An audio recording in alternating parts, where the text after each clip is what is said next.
এই সুন্দরী নারী দেখে তাদের ঘর থেকে জেগে নিয়ে পাকিস্তানি হানাদার বাহিনীদের হাতে তুলে দিয়েছিল। আজকে সেই জামাত শিবির বাংলাদেশের ক্ষমতার মসনদে বসতে চায়, যা নতুন প্রজন্ম কখনোই মেনে নেবে না। নতুন প্রজন্ম একটি সমৃদ্ধশালী সোনার বাংলাদেশ নির্মাণ করতে চায়। সে বাংলাদেশে কোনো বৈষম্য থাকবে না কোনো রাজাকার আলবদরের দোষর। এখানে শুধু থাকে সম্মান ও মর্যাদার ভিত্তিতে সম্পর্ক।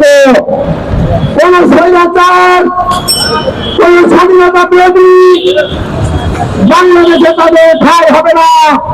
আজকে এই নতুন প্রজন্মের সমাবেশ থেকে বলতে চাই যে রাজাকারের বাচ্চা রাজাকার না। এখন আমাদের ভাইয়ের নারী কর্মজীবী নারীদেরকে যারা বাইরে কাজ করে, চাকরি করে, অফিস আদালতে যাতায়াত করে, তাদেরকে প্রতিবাদ খাইতে দিয়েছে। বাচ্চারা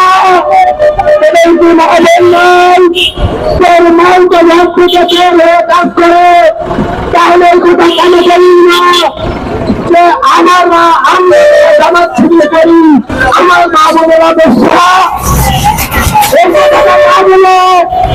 আসামের জনতা সাধারণ মানুষের ঘরে প্রতিকার এই মিথ্যা কলঙ্ক চাপিয়ে দিয়ে, মিথ্যা ত্যাগ লাগিয়ে তারা আমার এই বাংলাদেশের ক্ষমতার মসনদে বসতে চায়।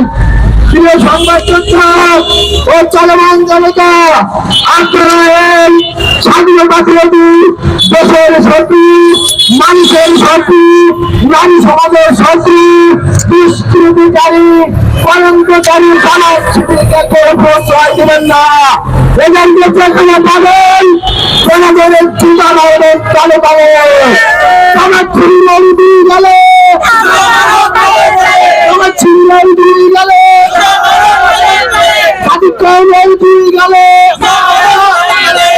আমরা নতুন প্রজন্ম বিগত 13 বছর ফ্যাসিস্টের বিরুদ্ধে আন্দোলন করে আসছিলাম।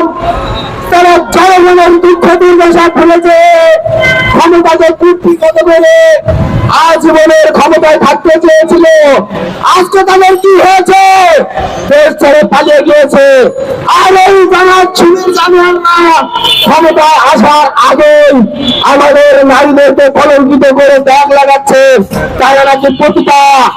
এই জামাত শিবিরকে অনতিবিলম্বে বাংলাদেশ থেকে সমস্ত জায়গা থেকে নিষিদ্ধের দাবি জানিয়ে আজকের আমার সংক্ষিপ্ত বক্তব্য শেষ করছি। বিজয় বাংলাদেশ, বিজয় নতুন ধারা। নতুন ধারার অঙ্গীকার দুর্নীতি থাকবে না। জামাত শিবিরের দুই গেলে,